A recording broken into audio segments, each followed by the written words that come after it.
It's an expedition like no other before.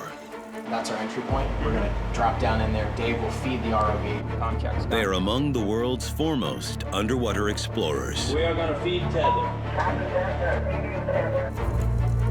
It's an exploration of America's most sacred war memorial. The wreckage of the battleship USS Arizona. We want people to understand that this was a living, breathing ship. That's the door. The ship is a war grave. 1,177 men died. It was devastating. It was unbelievable. The attack on Pearl Harbor. An assault no one saw coming. We thought we were invincible. They were coming right over us. And then we caught the big bomb. A blow that would sink the Arizona and change the course of history. December 7th, 1941, a date which will live in infamy. Now, 75 years later, That is awesome. these explorers are setting out to bring the Arizona back to life. Wow, look at that. Unbelievable. And for one survivor, it's like a homecoming. Kind of interesting to see what Father Time and the Sea has done with our old home.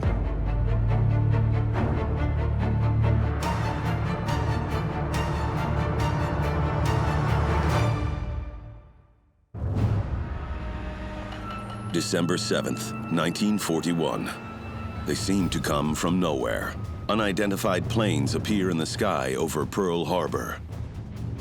Then I saw one of the planes with the rising sun on it, and I said, my God, those are Japanese planes. Flying low enough where you could see the pilots' faces. An assault nobody saw coming. The United States fleet was caught napping. Our planes were parked in nice, neat rows on the ground. They were destroyed very easily.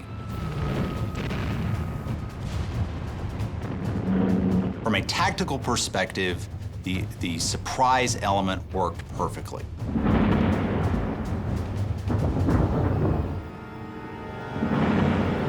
It was devastating. It was unbelievable, you know, that this was happening to us. We thought we were invincible, obviously, the great United States Navy. So we felt very secure. But on December 7th, 1941, this was not enough. Undetected by U.S. intelligence, the Japanese Empire has sent a fleet of warships, carriers, battleships, and submarines towards American soil. And at about 6:30, we got word directly to our base that the USS Ward was dropping depth charges on unidentified submarine. But Japanese submarine sightings are a common occurrence at this time, so nobody thinks an attack is imminent. It's not the only missed warning sign on this morning. Then they had a warning of all the planes coming in from the north. A new radar station located in Oahu picks up the signal. They didn't pay much attention to that either. The radar operator reports the biggest sighting he had ever seen. They said, well, that's B-17s coming from the States. Don't worry about it. But the attackers face intelligence lapses too. We learned before we took off that there wasn't a single aircraft carrier in port. This was a big problem. The reconnaissance aircraft were supposed to look for them, but they returned before they had found the carriers. Well, it couldn't be helped. All crew members thought so. Preparations for the attack continue by Japan. For the Japanese commanders, the U.S. battleships are an important target. A decision with dire consequences. Despite the fact it knocked out of action 8 American battleships, in many ways the Japanese attack on Pearl Harbor was a failure. it failed to knock out a single United States aircraft carrier. By the time of the Pearl Harbor attack, the aircraft carrier, not the battleship, was the main weapon for projecting naval power. But for now, the attack looks like a success. The sky was just black with smoke. The battleships were engulfed in flames. The Oklahoma had been torpedoed, and she killed off on the side. And then a Japanese bomber zeroes in on the USS Arizona.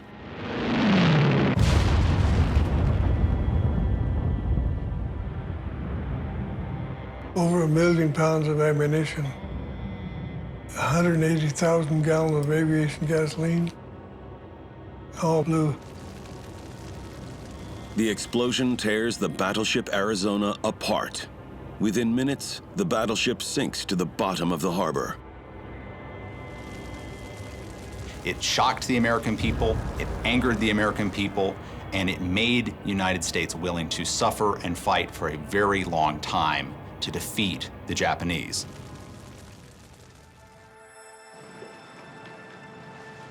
"75 years after the attack. Pearl Harbor, Oahu, Hawaii, the site of the sunken battleship USS Arizona. While much of the ship's exterior can be seen, most of the Arizona's interior remains a mystery. But state-of-the-art imaging technology is set to change that. All right, breath's good. Researchers and divers of the U.S. National Park Service prepare for a high-stakes expedition. They are about to look deep inside the ship, like never before.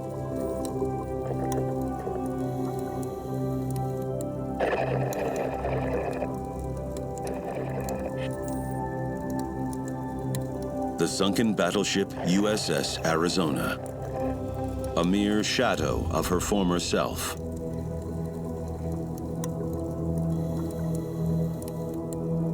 Here we are on the guns, the #1 guns.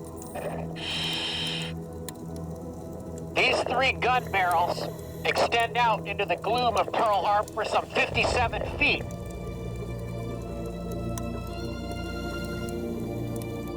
These encrusted weapons were once capable of heaving a 1,500-pound projectile miles into the air.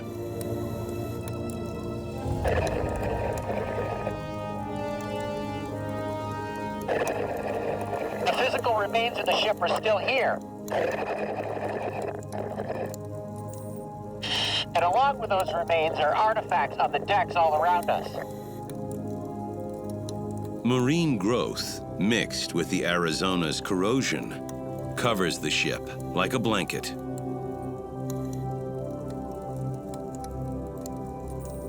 And we have this water picture that's been here since the attack on December 7th. A fork. A breakfast bowl. A Coke bottle. And even a sailor's shoe. Traces of life on board before the attack. They stay on the decks, and they're preserved as a touchstone to the history and the events that happened here on December 7th. A moment in time that changed the world.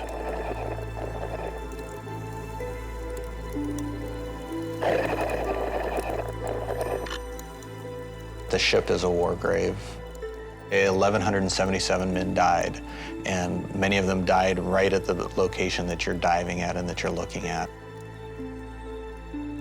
Knowing that and seeing it up close underwater is really a moving experience. We get goosebumps, all of our divers do. Little is known about the condition of the Arizona's interior. The ship is now a naval cemetery, and no diver is allowed inside. We've got this opportunity to do it with scientific instrumentation in a very controlled manner that allows us to inspect what's there, what's going on, what's changed.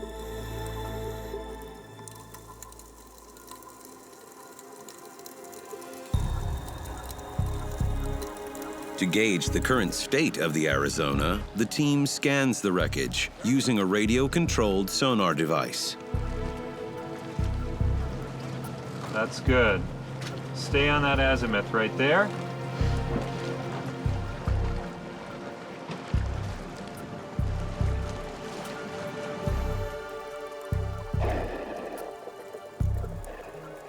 Laser scanners survey the Arizona and help scientists develop an in-depth analysis of the wreck as it sits today.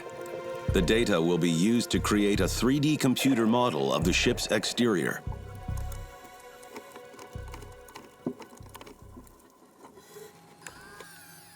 At the heart of the interior exploration will be a custom-built ROV the team has named 11th Hour. Capable of exploring areas of the ship nobody has seen since the day of the attack. We can swim around the ship all we want, but until we really have an understanding of what's going on inside, we really don't know how long the ship is going to last. To build and operate this ROV, the National Park Service works with a team of world-renowned underwater explorers. Oh, look at that. We get to go to places where we're frequently the first people to ever see something. And I want to share that. In the past, they have explored wrecks like the Titanic or the German battleship Bismarck. And now, they are key in bringing the Arizona back to life. So now, for the first time, we have the ability to remove the water away from the ship and just look at the ship. People have the ability to see what the ship looks like and what's still left in the harbor 75 years later.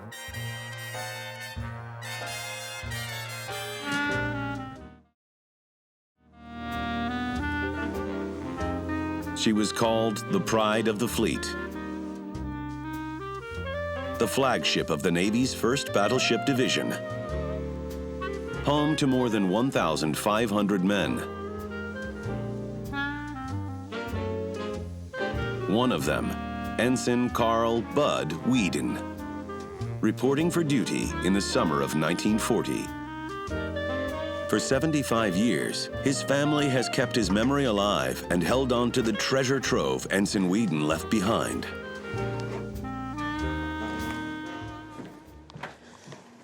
This is my uncle's 8mm movie film from the 40s. And these are the letters that he wrote home.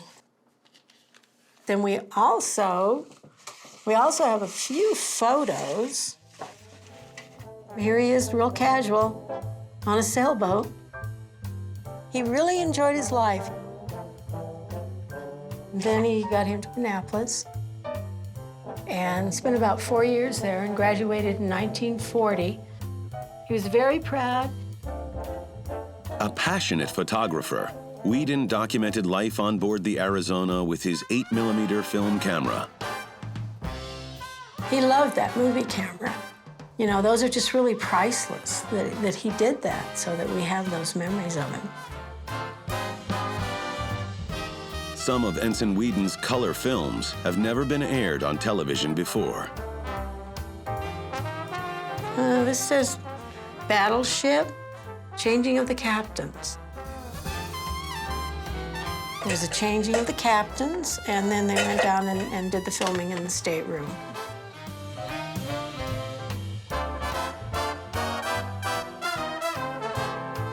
Also signing up for service on board the vessel that year, Seaman Don Stratton.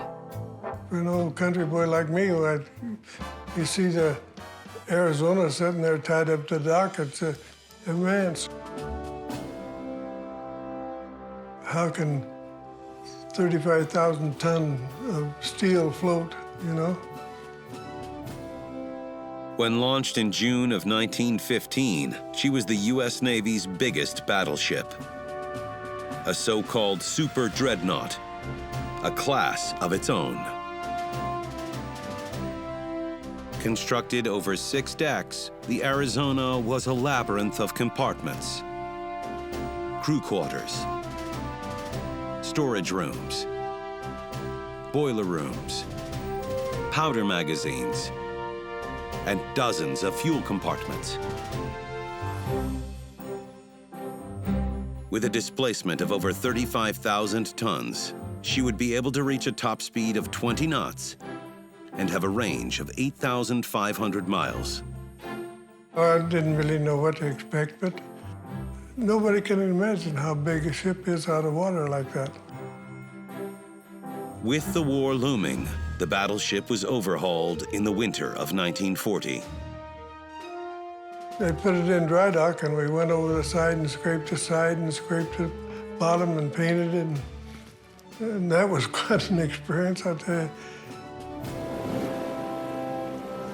Stratton's battle station, the sky control platform 1 deck above the bridge. That was for the anti-aircraft guns.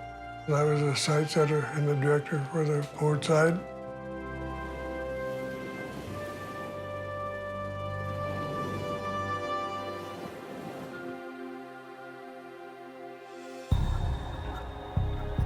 The final resting place of the USS Arizona today.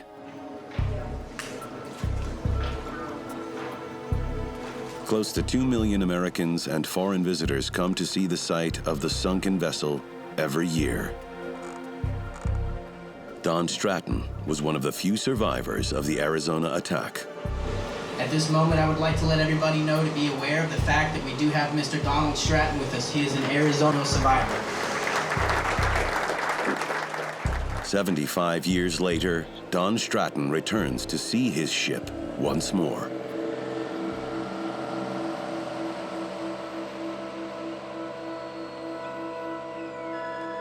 Kind of interesting to see what other time in the sea has done with our old home.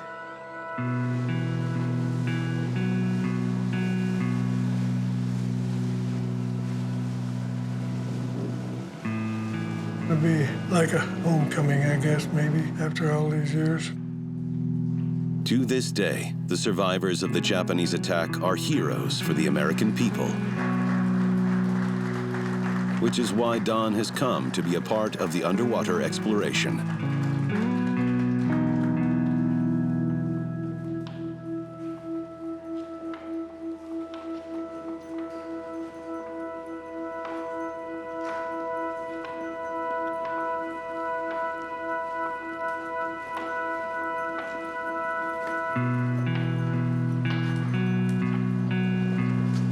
You know, to have Don back here and be able to participate in our project, in our research, it really means a lot having him be able to experience the ship again.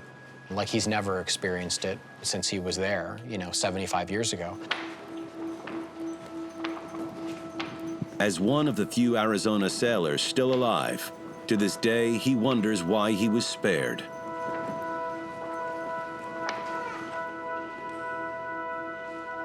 Some of the personnel did survive, and I was one of them. It's been a long time. I think about it every day, how many people didn't make it that day. Why the good Lord saved us from, who knows. I love you. We shall never forget.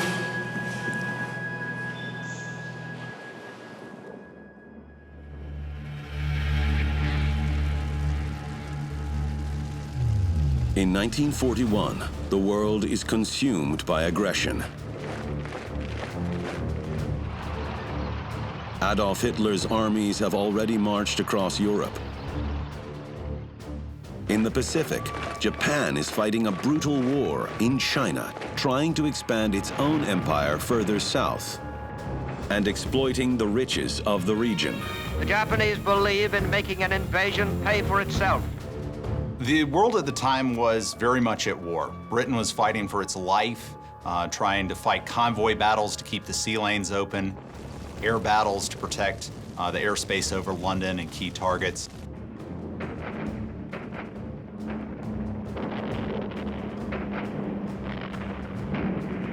Nazi army had invaded the Soviet Union June of 1941, Operation Barbarossa. In many ways, it looked as if the Axis powers were going to win. Together with Nazi Germany and Mussolini's Italy, the Japanese Empire has formed the so-called Pact of Steel. Each of these nations had aggressive foreign policies. Each of these nations relied on nationalist narratives to sell aggressive foreign policies to their people. It looked as if democracies, the Western allies, were going to be out of the game. But for the U.S., war seems distant. Most Americans are weary of being drawn into foreign conflicts. Many people in the United States saw World War I as a mistake and did not want to repeat it with another war in Europe or Asia. They didn't want to fight for something they didn't understand. They saw the business of America as being free and peace-loving and staying home and being out. And with the world on fire, serving in the remote islands of Hawaii seemed a good choice.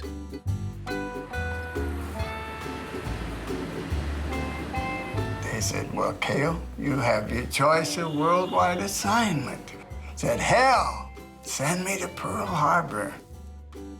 It was idyllic. There was always a lot of music and a lot of dancing and things like that. It was just beautiful.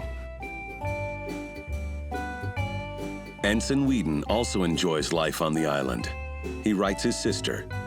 I've been taking a few movies. I've been doing the usual things in port this time. Going swimming, sunbathing, and sightseeing around the island.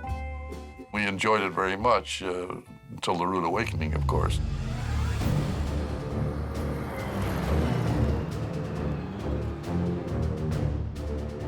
Pearl Harbor's tune changes in the summer of 1941. 140,000 Japanese troops pour into the French colony.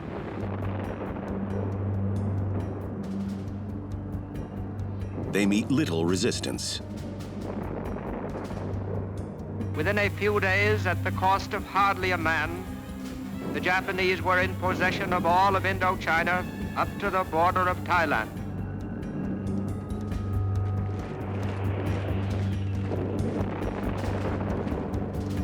This was essential for the Japanese war effort because Indochina had supplies of rice and rubber, which were critical to the expanding Japanese war effort.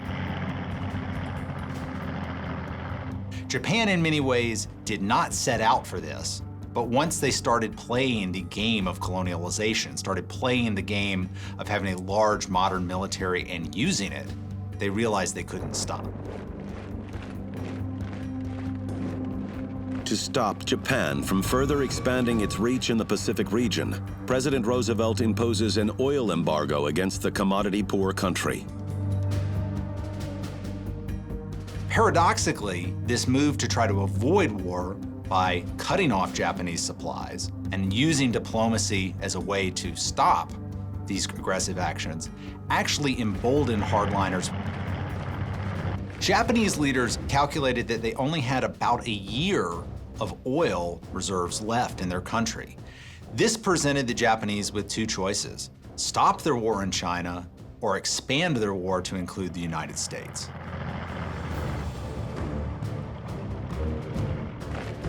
The Japanese Empire decides to stay in the fight. Their plan? To conquer oil wells in the Dutch Indies and the American-controlled Philippine Islands.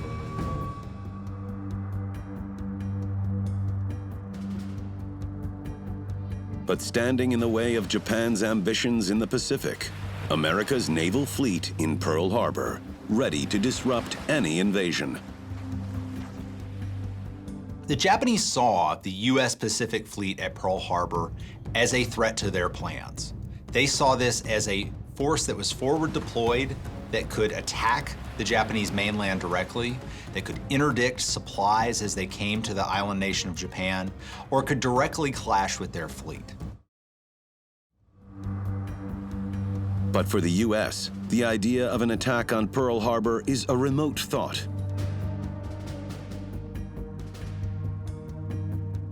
Virtually no one in the United States chain of command at the time believed Pearl Harbor would be the target. It is this false sense of security that makes attacking the harbor particularly appealing to the Japanese commanders. The general assumption was that Pearl Harbor was an ideal naval base. It had a narrow entryway into its port.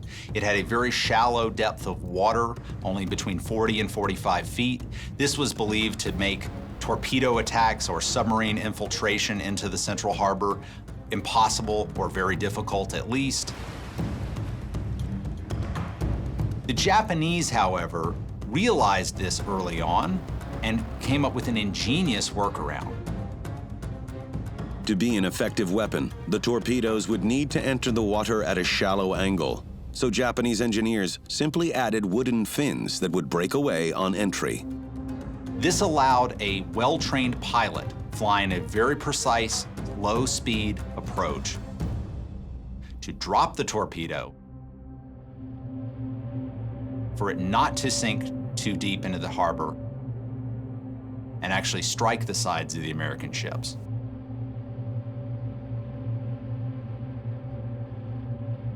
Then, a Japanese Cape bomber targets the USS Arizona. One of the aviators chosen to take part in the attack, Haruo Joshi.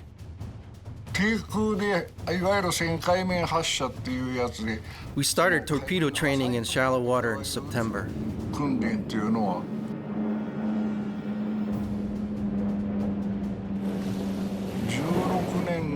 It was quite hard. All we were told was that there would be targets in shallow water. In Pearl Harbor, a Japanese attack still seems improbable to most, but commanders still prepare their soldiers for war. 1 month before the war started, we started having air raid drills, which was very unusual. You know, what do we have an air raid drills for? You know, which means they expected something. And the crew of the battleships are out at sea, practicing for an encounter with the Japanese fleet. But no amount of training would help the United States in this surprise attack. I don't think anybody had any inkling that that was coming. But when we were out at sea doing some practicing and shooting some of the broadside guns and big guns and anti-aircraft guns, we figured, well, they're training us for this for some reason.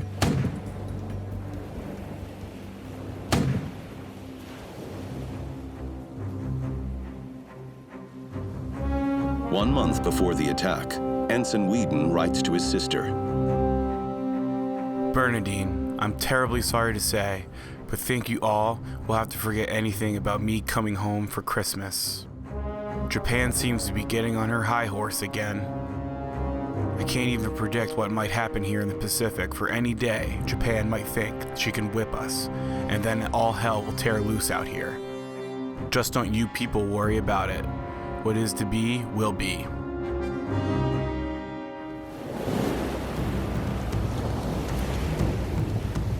Meanwhile, in great secrecy, the Japanese Empire gathers the Pearl Harbor attack fleet in the waters of the Kuril Islands. On November 26, 1941, the largest naval strike force ever assembled set sail. An armada of more than 60 vessels, aircraft carriers, battleships, cruisers, destroyers, oilers, and submarines.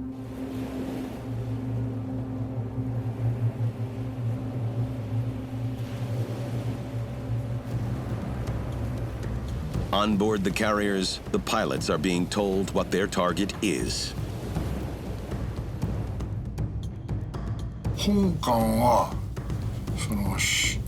The fleet was heading for Hawaii for an attack, we were told. But there were still peace negotiations with America. And if the negotiations worked out, then the attack would be canceled. So we could turn around at any time. But if the negotiations didn't work out, we would declare war.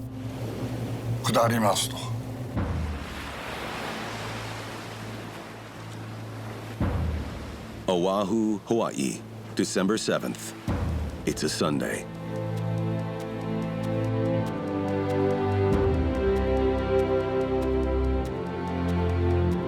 Well, we got up and around at 5:30.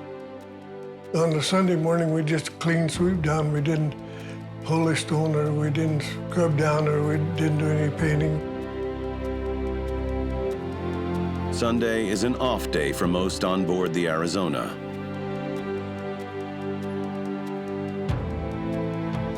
Down, and then chow call sounded, and we went to chow. 230 miles north of Oahu, the Japanese carriers are in position to launch their attack. But weather conditions are not good. いや、これはね、ものすごい荒れ海ですよ。 The sea was extremely agitated. 北太平洋というか、 The northern Pacific is often called the devilish Pacific, but it was actually a three-headed devil Pacific. There were waves big as mountains. 通りませんね。絶対通れない。 The airmen are called on deck. This is original footage from the morning of the attack.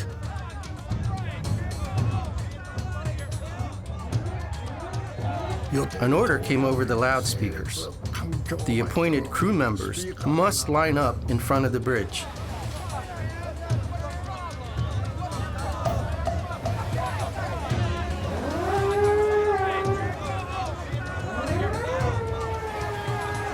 On board the carriers, 350 airplanes, Zero fighters, high-altitude bombers, and torpedo planes are being readied.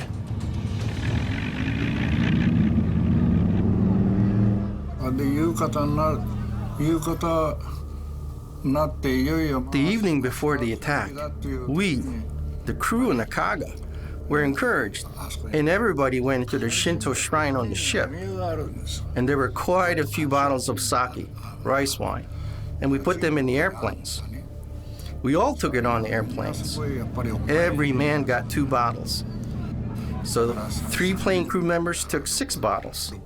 We could drink the sake after the attack, or we could also take it back home to Japan as a souvenir. It is 6:20 a.m. when the first wave of the strike force takes off.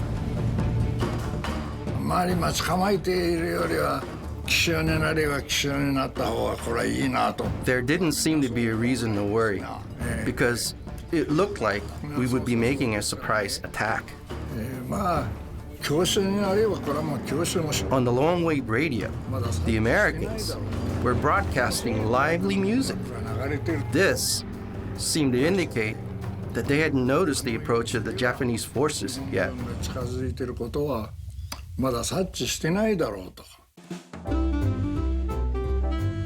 In Honolulu, station KGMB has been on the air all night.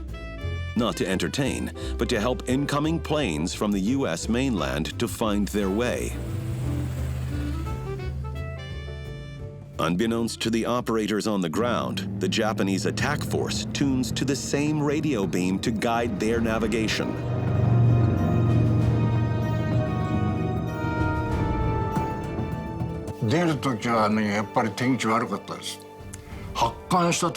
When we left, the weather was really not too good. When we took off from the boat, there were thick clouds, and the sea wasn't calm. However, the more we approached the island of Oahu, the clouds dissolved.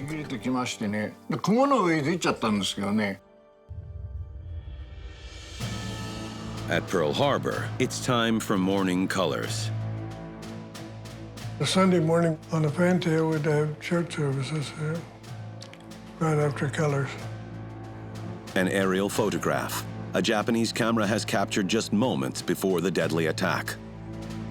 Clearly visible on the stern of the Arizona, the canvas awning for the worship service that would never take place.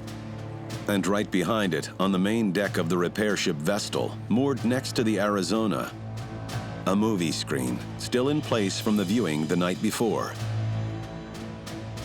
Glimpses of a normal life just moments before the war begins. Across from Battleship Row at Hickam Airfield, Seaman Rodriguez has just ended his watch.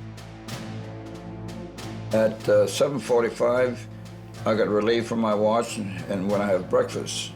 I had just sat my tray down when we heard a lot of rumblings, and we thought nothing of it. Well, I never had breakfast that morning.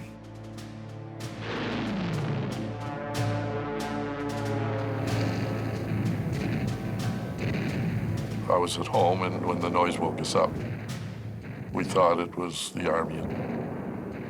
It wasn't. The first casualties on this morning, 35 servicemen who are having breakfast in the Hickam Airfield dining hall.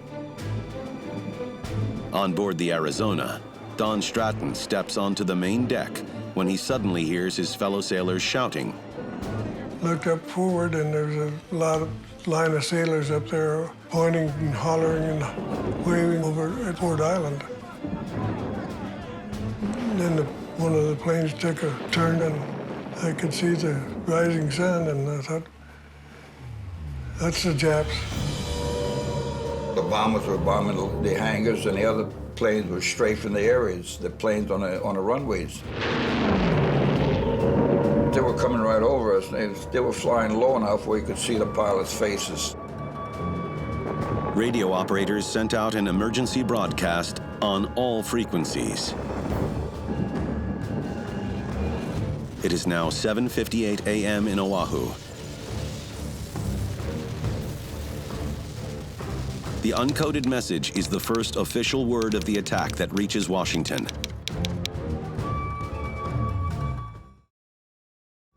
Within minutes, President Roosevelt will learn of the raid. FDR is actually in the White House relaxing. He's with his stamp collection when the phone rings, and Secretary of the Navy Knox calls him up and gives him the first word that Pearl Harbor has been attacked. The details are uncertain. FDR asks for clarification, and at this point, it's uncertain exactly what's happened.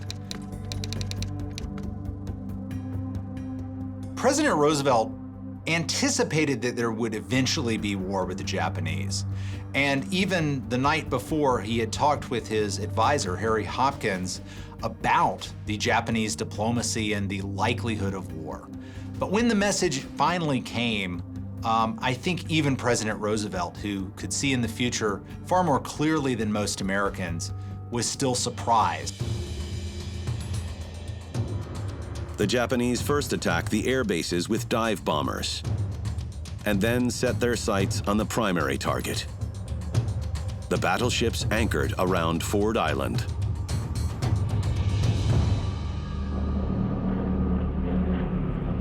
Japanese footage of the attack. Barber's Point っていうのは水道の入り Barber's Point was the entrance into the waterway. There was the shore base. When we arrived there, other planes of the Akagi were already launching torpedoes.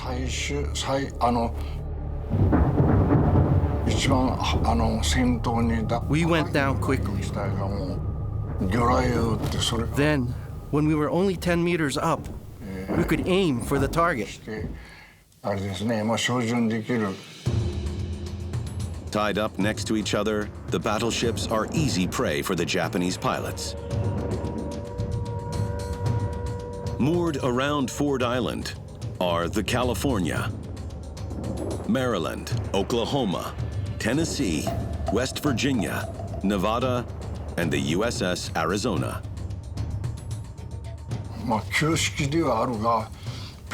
As the Oklahoma had a 3-pillar mast, it was the easiest to hit. So I hit it with a torpedo.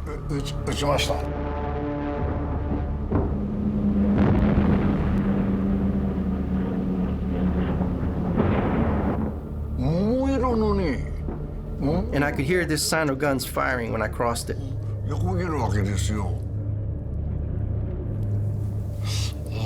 When I thought about it, I came to the conclusion this was not good. I could be shot. so I flew up and down to avoid the shooting.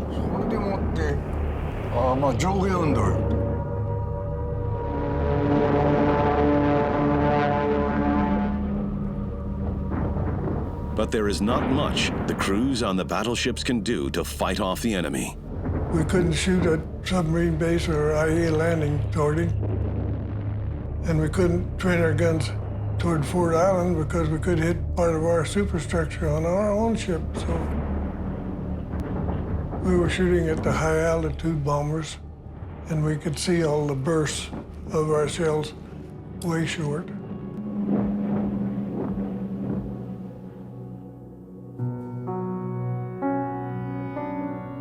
The tragic memories have never left Don Stratton. Back at the site where he fought for his life, Don is curious to see what's left of his ship. The team presents Don with the new sonar scans of the wreckage. They reveal a complete image of the sunken vessel.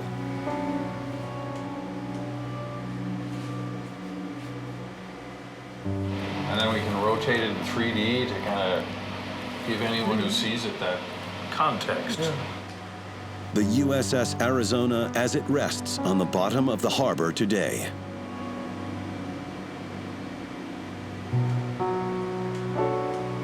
So from the sonar data, we have tools that can create a solid model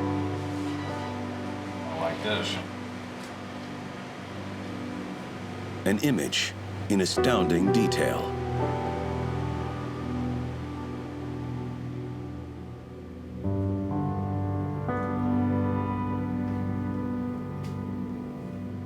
It's incredible. It's a really emotional place down there, too. It's emotional for me right here.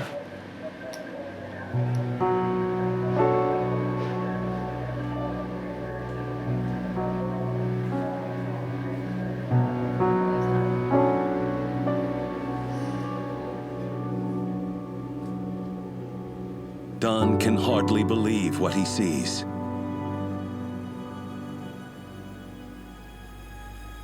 When we saw this data for the first time, it sort of put the entire ship in context, right? Because when you're in the water, you can only see a little part at a time.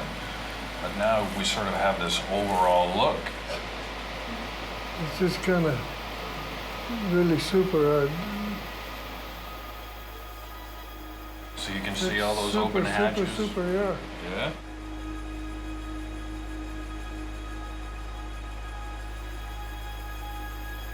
The damage sustained in the attack is not what Don has thought it to be for the past 75 years. It's very surprising that the starboard side isn't more blown away like this side, because that's where the explosion was. Moments before the explosion, an Army doctor on board a nearby hospital ship captures these images of the harbor.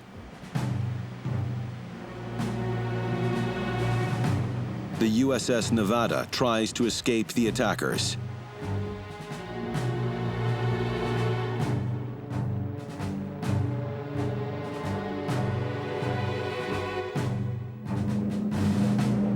Speeding away from Battleship Row.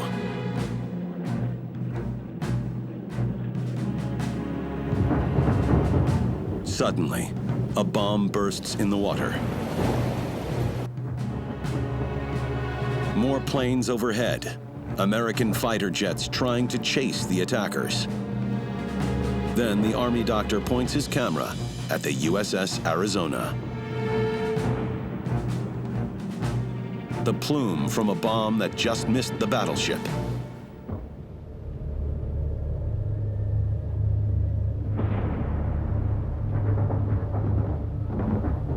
The bomb bounced off a number 3 turret into the water and went right through the fantail end of the water. And then we caught the big bomb. 10,000 feet above the harbor, a Japanese kate bomber has Stratton's ship in the crosshairs. At 8:10 a.m., the Japanese commander releases the deadly freight. a 1,700-pound bomb constructed for just this purpose. Japanese military planners realized that their aerial bombs were not of a large enough size to do the damage they really wanted to inflict on American battleships. Their solution was simultaneously primitive, but also ingenious. They took 15 and 16-inch battleship shells, large caliber naval projectiles from their battleships, and added fins to them and casing around them to make them more aerodynamic.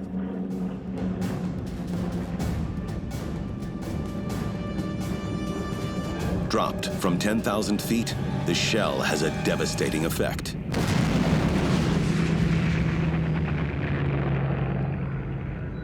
Fireball probably went about 1,000 feet in the air.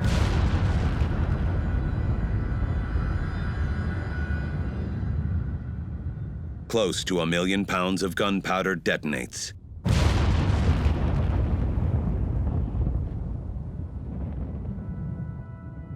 Tearing the ship apart. It was just so devastating. It took so many men. Over 1,000, right? 1,177. Yes.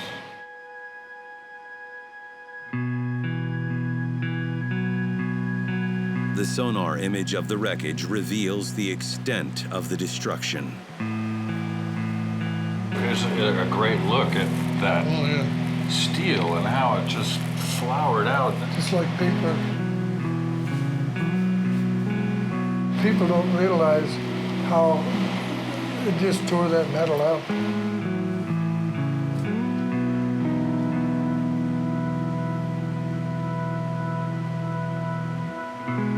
Now, the entire world can see what Don lived through on that morning.